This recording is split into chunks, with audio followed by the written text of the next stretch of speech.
Tuhan, mari Kau yang siapkan kami Tuhan sekali lagi Tuhan untuk menerima benih firman-Mu. Biar apa yang akan kami dengar sebentar lagi Tuhan menjadi kekuatan baru bagi setiap kami Tuhan, untuk kami boleh tetap berdiri dengan teguh, dengan kuat di dalam Engkau Tuhan. Mari Bapa, biar kami disiapkan wadah kami, bejana kami, hati kami, biar kami boleh menerima utuh setiap pesan yang akan Kau sampaikan bagi setiap kami Tuhan. Terima kasih. Hanya di dalam nama Yesus kami berdoa dan kami mengucap syukur. Haleluya. Amin.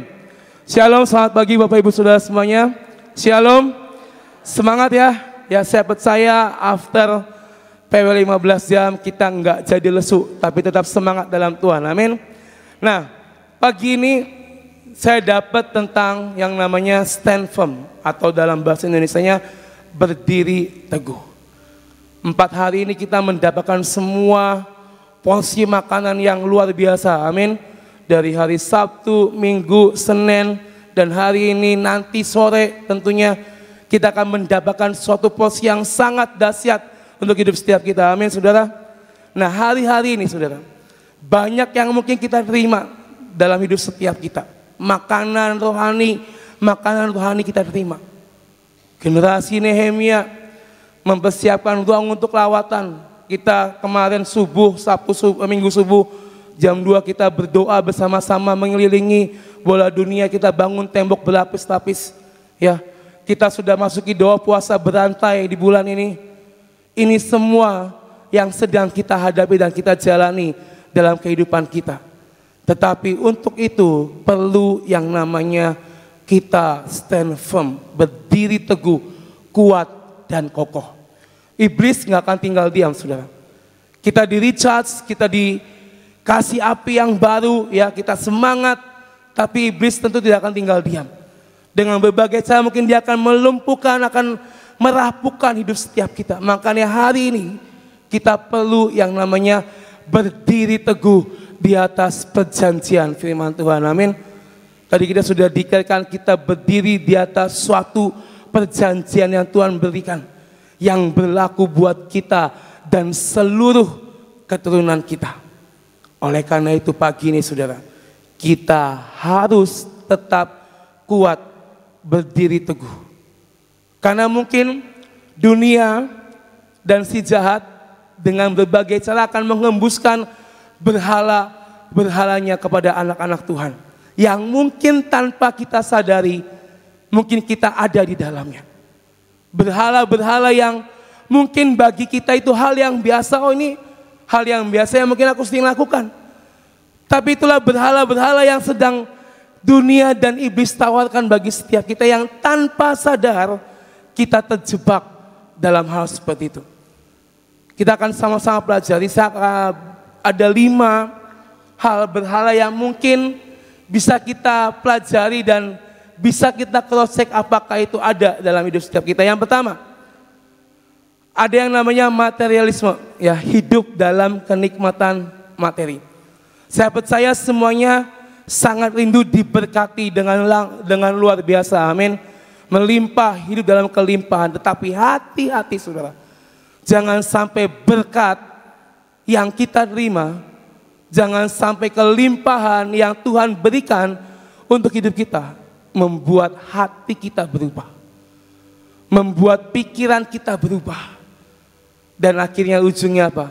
Hidup kita ditentukan oleh karena berapa yang kita miliki. Bukan lagi kepada sumber yang mengasih berkatnya untuk kita. Tapi fokus kita akhirnya tertuju kepada berapa apa yang kita miliki. Hati-hati saudara. Saya percaya kita akan diberkati dengan sangat ajaib. Amin. Tapi hati-hati jangan sampai hatimu berubah. Yang kedua, hedonisme, menyembah kenikmatan hidup. Setiap orang punya hak untuk menikmati, untuk jalan-jalan ke luar negeri, untuk menikmati, untuk membeli sesuatu apapun. Tidak ada yang melarang, tetapi ayo hati-hati sekali lagi. Jangan sampai hedonisme ini yang menjadi fokus kita. Oh, nanti minggu depan saya mau kemana ya? Nanti bulan depan saya mau kemana ya. Jadi fokusnya cuma itu aja. Padahal kita punya tugas, kita punya tanggung jawab yang sedang Tuhan beri di hidup setiap kita, yaitu menjadi generasi Nehemia. Salah nggak sih liburan? Nggak salah, saudara. Tapi tetap kita berdiri teguh pada firman Tuhan. Jangan menjadikan kehidupan yang kedua ini menjadi kehidupan yang lebih besar daripada kehidupan rohani kita bersama dengan Tuhan. Tetap Tuhan di atas segala-galanya. Amin. Yang ketiga, ada yang namanya narsisme dan humanisme. Manusia menjadi Allah bagi dirinya sendiri. Merasa diri kita mampu, merasa diri kita kuat, merasa diri kita hebat. Contoh misalnya WL ya. Mungkin sudah bertahun-tahun jadi WL, akhirnya untuk tugas dan pelayanan nggak lagi tanya Tuhan lagunya apa, nggak lagi berdoa, nggak lagi istilahnya menyatakan Roh Kudus Tuhan tuntun langkahku, lagu-lagu apa yang harus aku nyanyikan. Karena merasa mungkin seorang WL sudah bertahun-tahun menjadi WL yang terus pelayanan dan akhirnya nggak usah lagi lah tanya Tuhan, udah bahasa yang sangat sering terjadi, mengalir saja ya. Saya pun pernah terjebak dalam situasi ini, saudara. Tapi saya berdoa, saya nggak mau menjadi anak Tuhan yang menjadi Allah buat diri saya sendiri. Merasa saya mampu, merasa saya bisa, saya kuat, tapi saya tahu Tuhan mengangkat hidup setiap kita. Itu karena cintanya bagi setiap kita. Saya memulai pelayanan dari nol, saudara. Dari dulu kalau ibadah youth itu pasti pakai tikar. Jadi habis pulang ibadah bantu gulungin tikar, ya kan. Lalu dikasih kesempatan jadi asyir, ya kan. Meskipun saya waktu itu senyumnya nggak terlalu manis, nggak seperti sekarang ya. Karena dulu belum hidup dalam Tuhan, sekarang sudah hidup dalam Tuhan, senyum saya manis, shalom, ya kan. Merangkak, saudara, bertahap saya jalani bersama dengan Tuhan, sampai Tuhan bawa pada titik ini. Jangan merasa diri kita mampu, jangan membuat kita menjadi Allah bagi diri kita sendiri. Narsisme dan humanisme, coba cross check apakah kita pernah seperti ini. Yang keempat, ada yang namanya konsumerisme. Hidup yang selalu dipengaruhi dengan tawar-menawar. Doa puasa, ya kan? Boleh nggak kalau cuma dari malam terus pagi jam 8 selesai PW saya mau makan? Gak bisa, tetap harus kita jalani. Kadang kita tawar-menawar sama Tuhan. Boleh nggak Tuhan seperti ini? Boleh nggak Tuhan kayak gini? Boleh nggak Tuhan aku seperti ini? Kadang kita minta sama Tuhan pun Tuhan juga nggak nawar kok. Dia kasih berkatnya itu nggak nawar sama kita. Apa yang kita minta, apa yang kita doakan, Tuhan beri dengan cuma-cuma di hidup kita. Amin. Hati-hati dengan hidup yang seperti ini. Lalu berhal yang kelima, ada yang namanya antinomianisme, ya. Anti hukum dan peraturan, gak mau terikat dan mau hidup bebas. Kita punya hukum di atas segala hukum, yaitu firman Tuhan. Mau gak mau kita terikat pada hukum firman Tuhan, benar? Mau gak mau kita hidup patuh pada hukum yang berlaku. Hukum di negara ini dan juga hukum di kerajaan surga, yaitu apa? Firman Tuhan dalam Alkitab.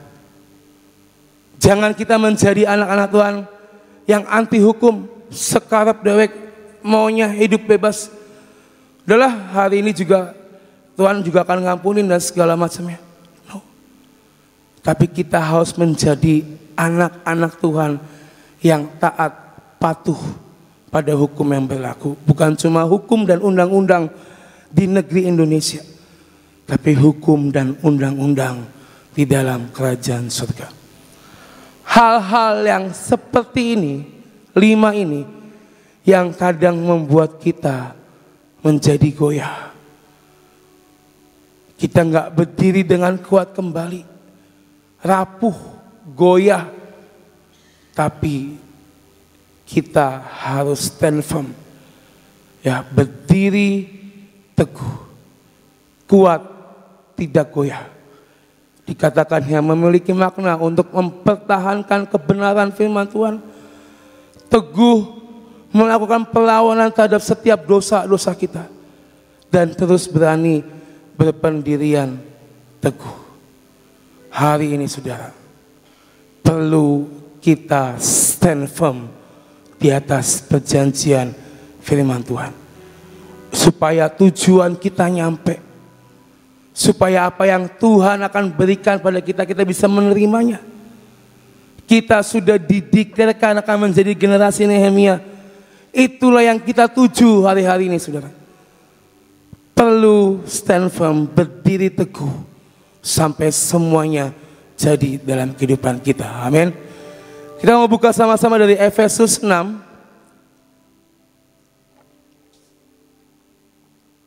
ayat yang ke-10 sampai 13.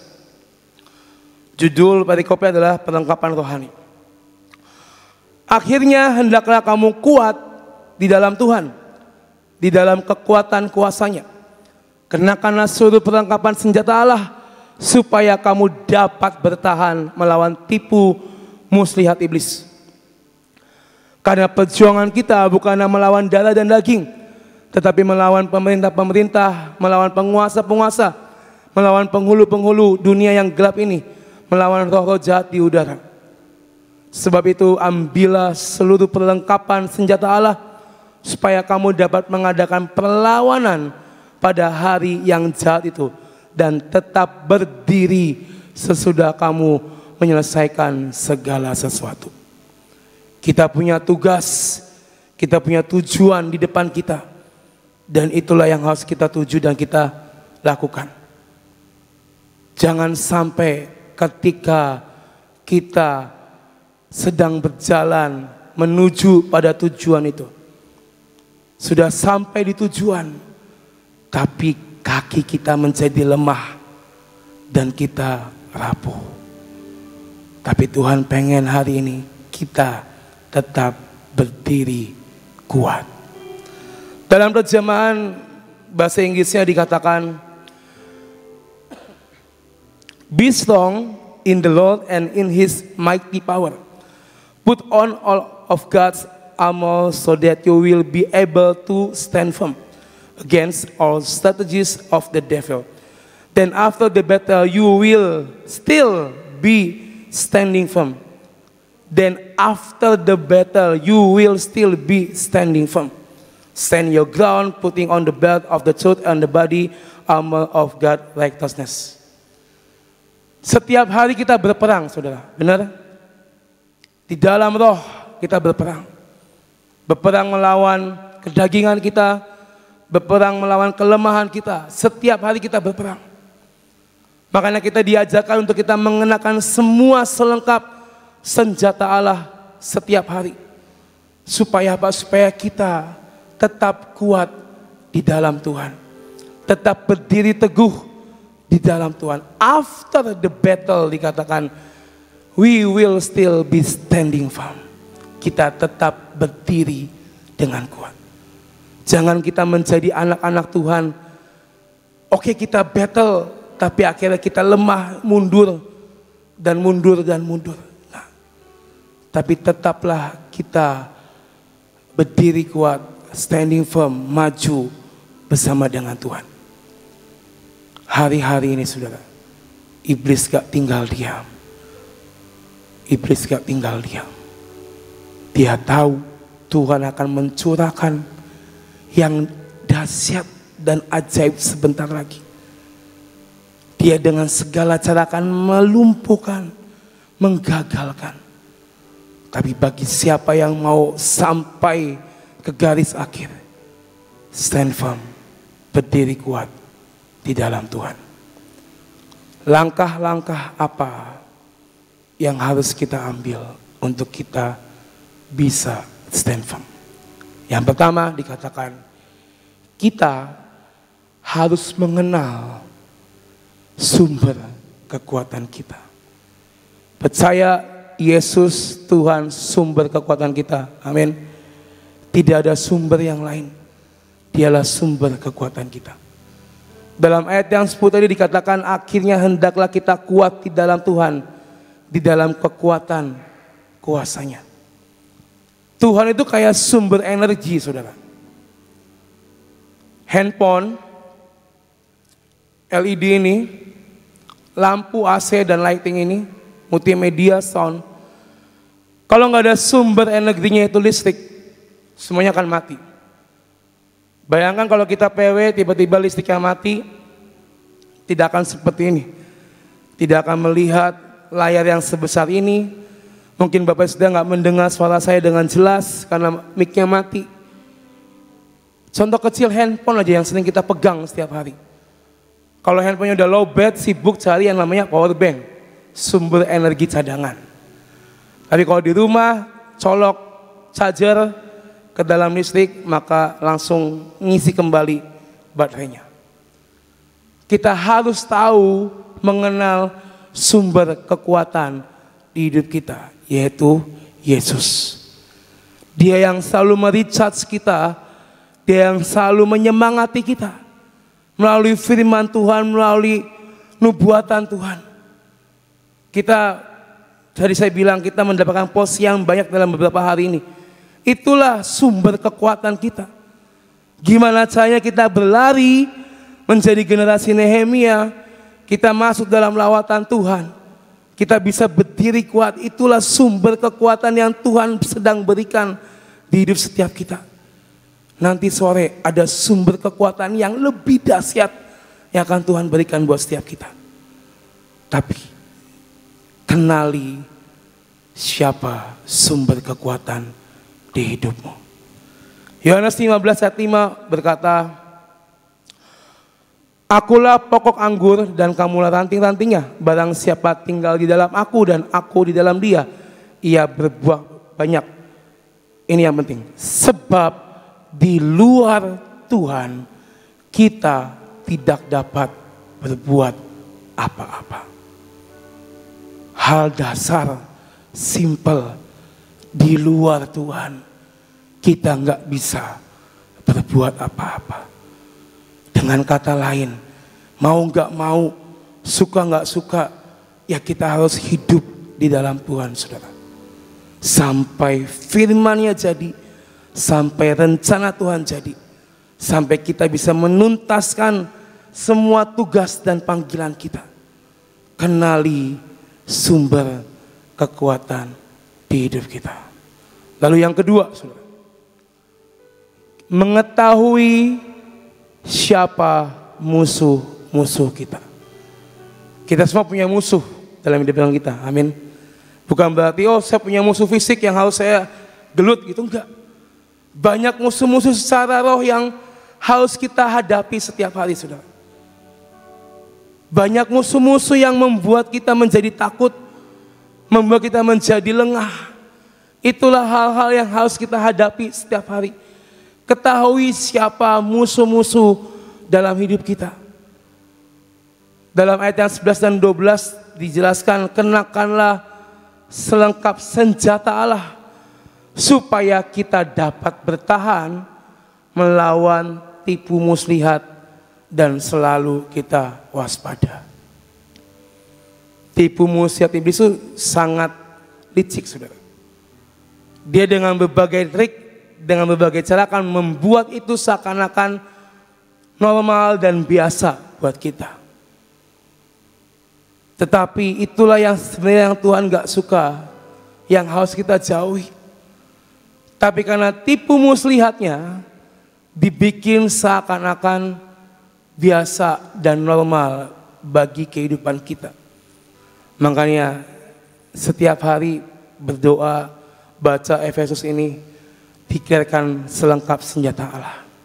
Supaya kita punya kewaspadaan, supaya kita punya kepekaan, saudara, untuk tahu mana yang baik dan yang tidak baik dalam hidup kita. Musuhnya apa aja sih yang nyata di hidup kita? Pertama, ada yang namanya zona nyaman. Kalau kita udah nyaman, saudara, itu jadi mager. gak mau kemana-mana. Contoh banyak anak-anak muda yang kalau liburan, saya lebih nyaman di kamar kok, di atas kasur sambil main game, mager. Disuruh makan susah, disuruh kadang mandi cuma sekali sehari, ya kan. Saya kadang mandi kok bisa sekali sehari itu ya. Nanti aja kalau Nia kok kalau mau pergi baru mandi, dia bilang. Lebih enak di kamar, di kasur, AC, main game. Nyaman, saudara. Dan kadang zona nyaman itu membuat kita menjadi lengah, hati-hati. Kita nggak mau keluar dari zona nyaman kita, maka kita akan terjebak dalam situasi seperti itu. Itu musuh yang ada di kehidupan kita. Coba cross-check apakah hari ini kita ada dalam zona nyaman kita. Kita nggak mau keluar, kita nggak mau ngelakuin. Kita cuma bilang Tuhan aku udah stay, udah aman, udah Tuhan. Biar saya lakukan bagian saya, Tuhan lakuin bagian Tuhan. No. Dikatakan bukan kehendak kita yang jadi, tapi kehendak Tuhan yang jadi atas hidup kita. Lalu musuhnya apa lagi? Ada yang namanya hilang fokus kita sama Tuhan. Tadi saya katakan iblis gak akan tinggal diam. Dengan berbagai cara dia akan hembuskan caranya untuk membuat kita jadi goyah. Membuat kita jadi hilang fokus dengan semua keadaan hidup, keadaan ekonomi, keadaan keluarga, pelayanan, pekerjaan, apapun itu. Yang akan membuat kita jadi hilang fokus sama Tuhan. Tapi sekali lagi saudara, jangan sampai fokus kita hilang. Jadi dikatakan kita harus kenal siapa sumber kekuatan kita. Supaya kita bisa mengetahui musuh-musuh di hidup kita. Hati-hati dengan dua hal ini. 1 Yohanes 2 ayat 15 sampai 17. Janganlah kamu mengasihi dunia dan apa yang ada di dalamnya. Jikalau orang mengasihi dunia, maka kasih akan Bapa tidak ada di dalam orang itu. Sebab semua yang ada di dalam dunia, yaitu keinginan daging dan keinginan mata, serta keangkuhan hidup, bukanlah berasal dari Bapa, melainkan dari dunia. Dan dunia ini sedang lenyap dengan keinginannya, tetapi orang yang melakukan kehendak Allah tetap hidup selama-lamanya. Pilihannya saudara, kita mau hidup dengan apa yang dunia tawarkan, mengasihi dunia melebihi kita mengasihi Tuhan, atau kita mau memilih mengasihi Tuhan dengan semua proses, dengan semua didikan yang ada yang mungkin kadang membuat kita menjadi bilang, Tuhan aku gak sanggup Tuhan. Tapi percayalah Dia sumber kekuatan yang akan memampukan kehidupan kita. Dan di dalam Tuhan kita akan tetap hidup kekal sampai selama-lamanya. Pilihan di tangan kita saudara. Ayo cross check diri kita.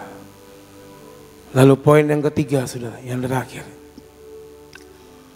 Tadi kita sudah mengenal sumber kekuatan, kita tahu musuh-musuh kita, maka kita pun harus mengerti apa yang kita terima, apa yang kita baca dalam firman Tuhan, apa yang akan kita lakukan. Mengerti semua selengkap senjata Allah. Saya akan jelaskan satu-satu. Bapak Ibu bisa baca ayatnya ya. Semua senjata Allah itulah yang harus kita perkatakan setiap pagi. Supaya kita diperlengkapi, supaya kita bisa mengerti, bukan cuma sekedar kita mengenakan Tuhan, aku pakai ketopong keselamatan, aku pakai ikat pinggang kebenaran, tapi kita nggak ngerti itu ketopong keselamatan itu buat apa. Apa kita nanti pakai topong gitu yang kerucut gitu kan, ikat pinggang kebenaran, apakah nanti ikat pinggangnya ada tulisan IK, ikat pinggang kebenaran gitu sebagai logo di tengah? Tapi kita harus mengerti apa yang kita kenakan. Bukan cuma sekedar mengenakan, tapi harus mengerti senjata-senjata Allah. mengerti akan firman Tuhan. Kita dibagikan firman Tuhan dari Sabtu kemarin. Bukan cuma mendengar di hari H. Oh, saya udah dengar nih 2 sesi dari Ibu Nani. Terus udah lupa. Gak. Ada siaran ulangnya, ya kan? Ada Sion Media. Didengar lagi. Ini sebelum nanti sore nih. Didengar lagi. Supaya semakin mengerti, semakin paham, semakin tahu apa yang harus kita lakukan. Hari ini kita punya tugas untuk mencatat semua di kertas apa yang belum berbuah di hidup kita. Bukan cuma sekedar nulis, oh ini saya belum, ini saya belum, ini saya belum. Enggak. Tapi harus mengerti apa yang akan kita tulis di kertas itu, yang akan kita bawa di hadapan Tuhan. Kita mengerti bahwa itulah kehendak Tuhan bagi hidup kita. Jangan kita menulis tapi kita nggak ngerti. Jangan kita mendengar siaran ulangnya di YouTube tapi kita juga nggak ngerti. Kita baca firman pagi tapi kita nggak ngerti. Tapi cobalah Tuhan supaya aku bisa mengerti semuanya, memahami semuanya. Biar apa yang kita lakukan dalam ketepatan. Ayat yang terakhir, 1 Korintus 15 ayat 58 dikatakan, karena itu saudara-saudaraku yang terkasih, berdirilah teguh, stand firm. Jangan goyah dan giatlah selalu dalam pekerjaan Tuhan. Kita akan masuki masa lawatan. Banyak hal yang akan dikerjakan. Sebab kamu tahu bahwa dalam persekutuan dengan Tuhan, jerih payah kita, pengorbanan kita, keringat kita tidak akan menjadi sia-sia. Amin. Apa yang kita lakukan setiap bulan, kita begadang 15 jam gak tidur, tidak akan sia-sia, saudara. Kita akan melihat pintu yang terbuka untuk hidup kita. Karena persekutuan dengan Tuhan dikatakan tidak akan menjadi sia-sia. Lakukanlah dengan segenap hatimu. Lakukanlah dengan kerelaan hatimu. Jangan karena terpaksa, jangan karena ikut-ikutan. Tapi lakukanlah dengan kerelaan hati kita. Berdiri teguh, stand firm. Itu yang harus kita miliki dalam kehidupan kita hari-hari ini. Untuk menjadi generasi Nehemia, menyiapkan ruang untuk lawatan dalam kehidupan setiap kita. Untuk kita bisa terus berdoa, membangun tembok berlapis untuk bangsa ini. Mari kita tetap berdiri teguh. Boleh tampilkan pokok doa Nehemia? Ini yang kita doakan setiap hari ya, saudara. Nah, berdoa menutup celah yang sedang terjadi di bangsa, kota, dan keluarga. Kita berdoa untuk lawatan akhir harus terjadi di tempat ini, di Sion, Open Heaven, pemulihan Pondok Daud, mukjizat kasat mata yang membawa pertobatan dan sebagainya. Ketika lawatan itu terjadi, kita ada di dalamnya. Amin. Unity dan kompak sampai Destiny Sion sebagai kota penutup sebelum kedatangan Tuhan tergenapi. Ini tujuan kita, ini tugas kita, ini yang harus kita lakukan setiap hari dalam kehidupan setiap kita. Kita harus stand firm, berdiri kuat sampai semua doa ini genap dan tuntas. Enggak cuma sampai di tengah jalan, nanti bulan September aduh udah loyo, udah gak puasa lagi. Cukuplah udah 3 bulan saya lakuin, tapi di bulan keempat udah loyo, udah gak puasa lagi. Enggak. Tuhan mau kita berjuang sampai akhir. Apa yang ditetapkan, lakukan dengan setia, saudara. Saya percaya inilah waktunya kita semua mengalami semua yang ilahi. Dibangkitkan iman kita. Karena Tuhan sedang merencanakan yang baik bagi setiap kita. Amin. Amin, saudara. Tetap berdiri teguh, kuat, jangan goyah. Karena Tuhan ada di pihak kita. Amin. Tuhan berkati kita semua pada pagi hari ini. Adalah hari yang kedua, karena tanggal ini sudah tanggal 2 ya. Berarti kita sudah mulai untuk masuk di dalam doa puasa. Saya mau sampaikan bahwa doa puasa ini boleh minum ya. Jadi jangan merasakan doa puasanya itu seperti saudara sepupu kita nggak boleh minum, nggak boleh makan ya, nggak. Kita boleh minum, cuman minumnya air putih. Jangan ngomong yang penting kan minum. Jadi saudara merasakan aku mau masak sup, terus kuahnya tak minum, ini kan air gitu ya. Nah, semua tergantung dari sikap hati kita di dalam berpuasa ya. Jadi puasa kali ini kita harus serentak dimanapun saudara berada saat ini, yang streaming maupun yang di tempat ini, boleh minum air putih. Lalu kok katakan boleh teh manis nggak boleh ya. Boleh kopi pahit boleh nggak boleh ya. Boleh kopi manis, apalagi kopi manis, kopi pahit juga nggak boleh ya. Jadi air putih yang bening tuh ya, seperti aqua itu aja. Lalu kalau saudara bilang jus boleh nggak boleh ya. Jadi jangan tawar menawar. Tadi dikatakan tawar menawar, jangan tawar menawar. Pokoknya tidak boleh selain dari air putih aja ya.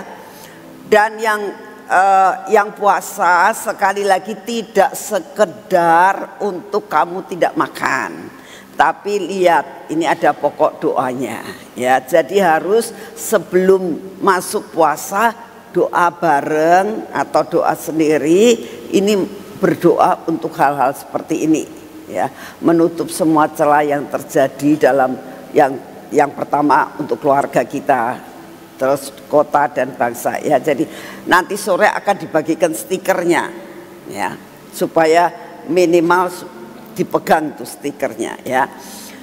Tapi artinya yang di luar kota nggak bisa dikirimi ya, saya minta maaf. Jadi yang dari luar kota ini aja, capture aja ya, potret dan ditaruh di HP. Itu akan membuat kalian ini mengingat apa tujuan doa puasa Nehemia itu, tujuannya apa. Karena yang ikut ambil bagian untuk doa ini bukan sedikit saudara, hampir seluruh Indonesia, bahkan sampai di luar negeri ikut rindu.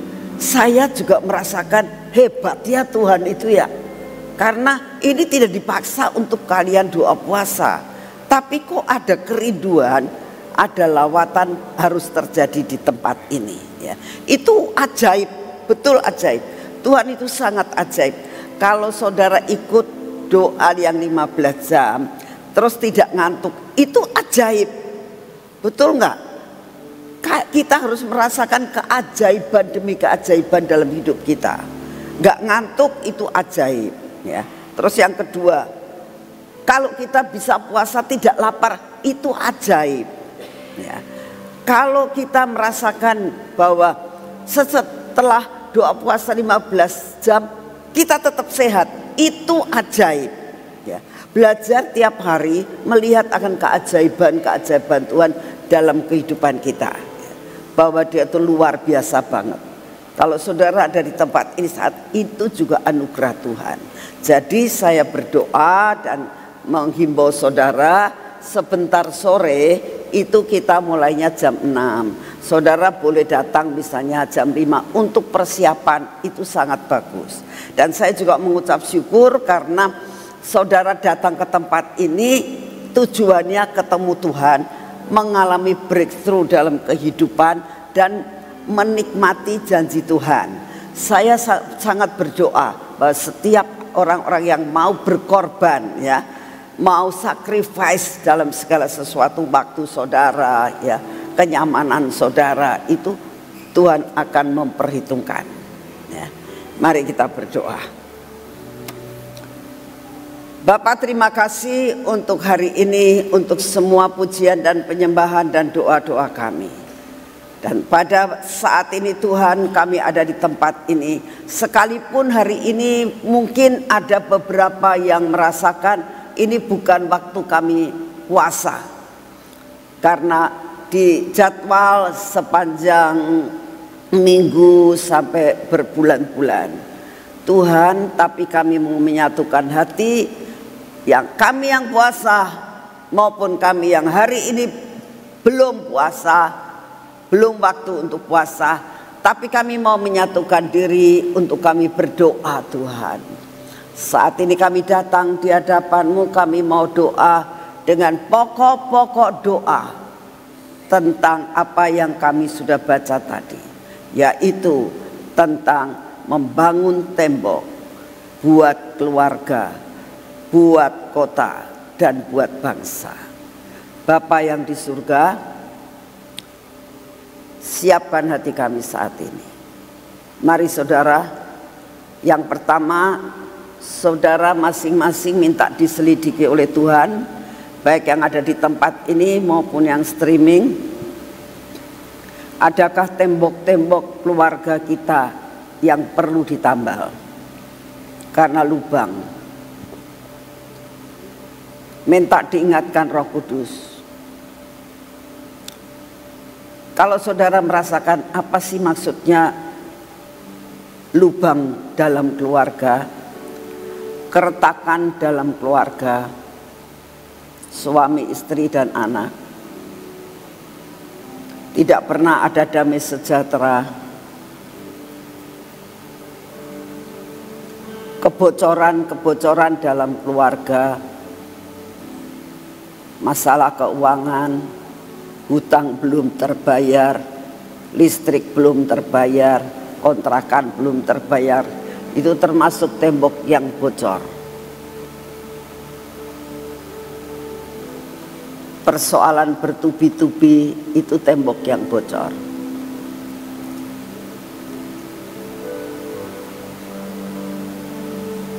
Karakter yang tidak berubah, kurang sabar, suka marah,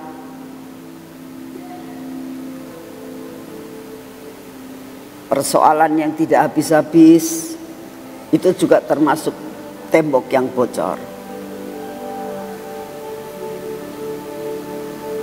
Perlu ditambal dan minta Roh Kudus yang akan menyelesaikan masalah-masalah itu.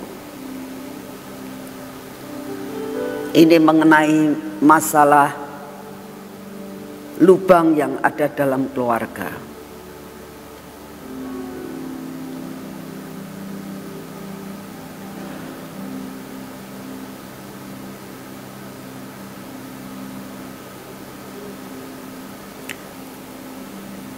Saat ini kita akan bersatu hati. Tuhan, kami berdoa untuk kota ini Tuhan.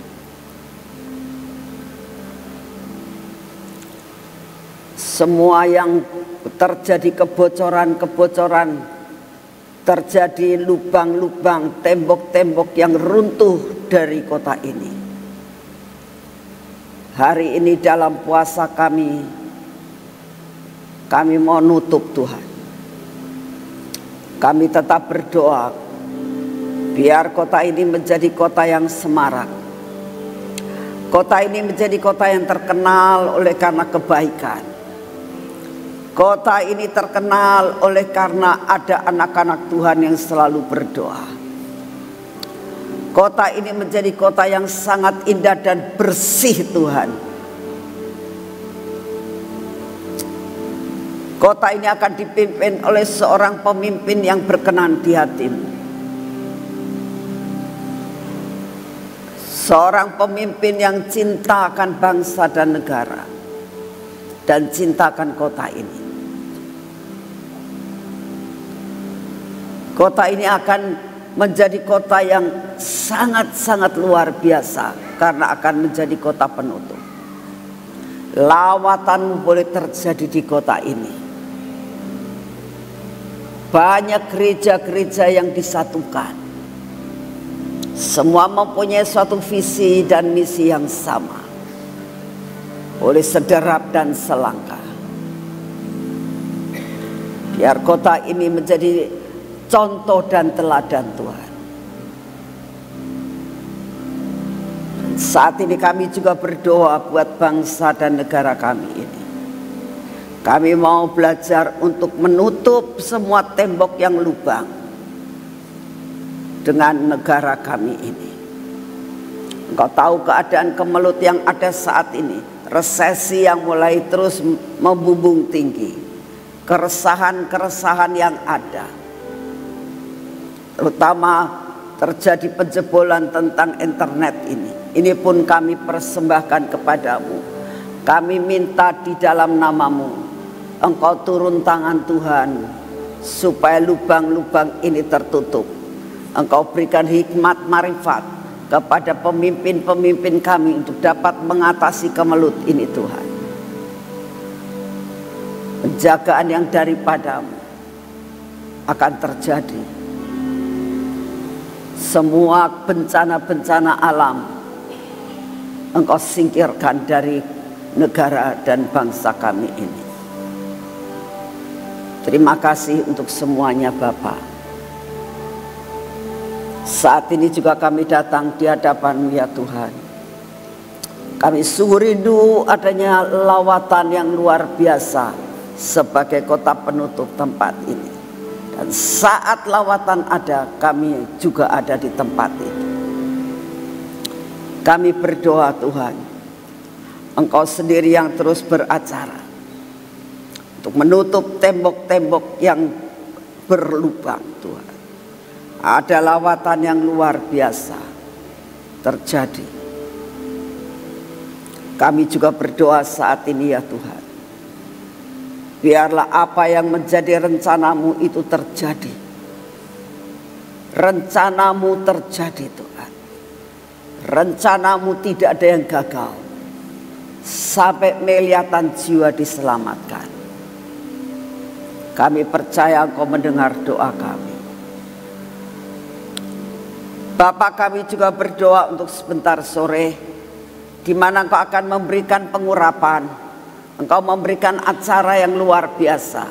Kau siapkan hati kami untuk menerima firman-Mu. Kau berikan kami wadah yang besar untuk dapat menampung semua yang Engkau berikan kepada kami. Kami mau menyerahkan acara ini ke dalam tangan-Mu. Biar semuanya diberkati Tuhan. Inilah kerinduan kami. Setiap jemaat-jemaat yang dari luar kota untuk Kau pimpin sampai di sini dengan selamat, tidak kurang suatu pun apa, tanpa terlambat Tuhan. Terima kasih untuk semuanya. Acara sebentar sore ke dalam tangan-Mu kami persembahkan. Engkau yang akan turun tangan dan melakukan perkara yang terbaik Engkau sudah sediakan buat kami. Terima kasih untuk kasih setia-Mu ya Bapa. Terima kasih Tuhan. Dan saat ini juga kami datang di hadapan-Mu, kami minta daya tahan tubuh yang baru untuk memberi kekuatan buat tubuh kami. Biarlah terjadi perkara-perkara mujizat Tuhan. Surga menyentuh bumi. Kami percaya ini akan terjadi di tempat ini. Terima kasih untuk kasih setia-Mu. Semua anugerah dan berkat yang Kau sediakan buat kami pasti terima dengan utuh. Terima kasih untuk semua dalam nama Tuhan Yesus. Mari kita masuk dalam pengurapan. Saudara bangkit berdiri bersama-sama menyatukan hati untuk kita boleh melakukan pengurapan pada pagi hari ini. Tuhan, kami tidak akan pernah melupakan untuk setiap pagi kami membuat pengurapan. Karena kami tahu pengurapan akan membuat kami boleh ada di bawah pengcoveran yang daripada-Mu. Apapun yang kami akan lakukan bersama-Mu pasti mengalami keberhasilan yang luar biasa. Dalam nama Tuhan Yesus, perlindungan yang berasal daripada-Mu, pengcoveran daripada-Mu, keberhasilan daripada-Mu turun atas hidup kami. Kami tutup dalam nama Tuhan Yesus. Dengan mata kami diurapi, dengan telinga kami diurapi, dengan bibir mulut kami diurapi, dan hati kami. Tuhan, kami minta anugerah-Mu Semua yang tidak baik Engkau hancurkan dalam hidup kami. Ketidaksabaran, kemarahan, Tuhan, penghakiman seringkali terjadi dalam hidup kami. Biarlah Engkau hancurkan semuanya itu. Berkati tangan kami Tuhan, dan berkati akan kaki kami, sehingga kaki kami menjadi kaki yang terus berjalan mengikuti apa yang Engkau mau. Tangan kami melakukan pekerjaan-pekerjaan yang spektakuler yang Kau siapkan buat kami. Kami tahu di hadapan kami Tuhan ada pekerjaan yang luar biasa. Buat tangan kami terampil untuk dapat melakukan, meraih segala sesuatu yang Kau siapkan buat kami. Terima kasih Bapa, Engkau sungguh sangat baik atas hidup kami. Kami melihat perkara-perkara yang sangat ajaib sedang berdatangan di tempat ini.